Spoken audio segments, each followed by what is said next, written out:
কাব্যিক কবিতা রচয়িতা আবু তাহের মোহাম্মদ কামরুল হোসেন। কবিতা আমরা বর্তমান প্রেক্ষাপটে দেখি কত শিশির ভেজানো সীমাবদ্ধতার মাঝে হৃদয়ের প্রশান্তি আছে কি তোমার মধ্যে দিবারাতি। কিন্তু এই কবিতাটা একটু ভিন্ন রকমের। কেউ যদি বারবার মনে করতে পারে মাটির মানুষকে মাটিতেই চলে যেতে হবে, কেউ যদি বারবার ভাবতে পারে মাটির মানুষ মাটিতেই মিশে যেতে হবে, মাটির মানুষ মাটিতেই মিশে যেতে হবে, এর চেয়ে বড় সত্য আর কি আছে।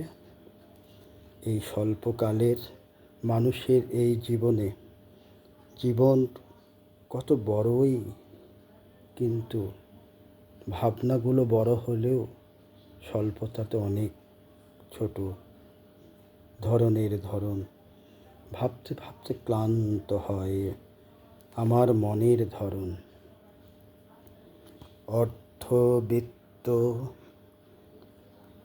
ধন সম্পদের জন্য কিছু কিছু মানুষ বেকুল হয় ক্ষণে ক্ষণে, রাত দিন প্রতিদিন।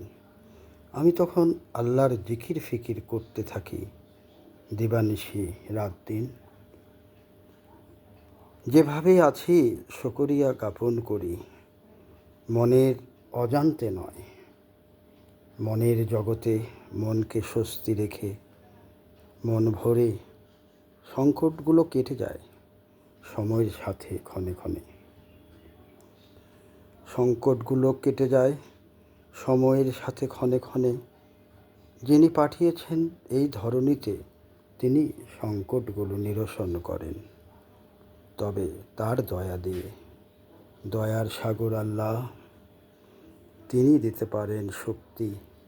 তার উপর মনে প্রাণে যদি রাখে কেউ ভরসা, তিনিই তো দেবেন মুক্তি। ইমানদার মানুষের জিকির করে অর্জন করে আল্লাহর সন্তুষ্টি।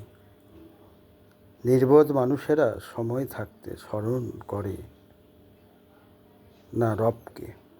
নির্বোধ মানুষেরা সময় থাকতে স্মরণ করতে পারে না রবকে। প্রাণ দিয়ে রবকে ডাকলে সফল হবে যে তোমার জীবনের ধরন। শুধু একটু ধৈর্য নিয়ে থাকো, জান্নাতুল ফেরদৌস দান করবেন আল্লাহ। অঙ্গীকার করেছে সেই সব মানুষকে যারা রবকে ডাকে হৃদয়ের চিত্ত দিয়ে। হৃদয়ের খবর রাখে কে?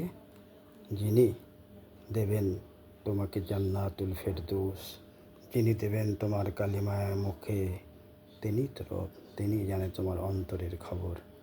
আর সময় থাকতে কাজে লাগাও হে বান্দা, এ মানুষ।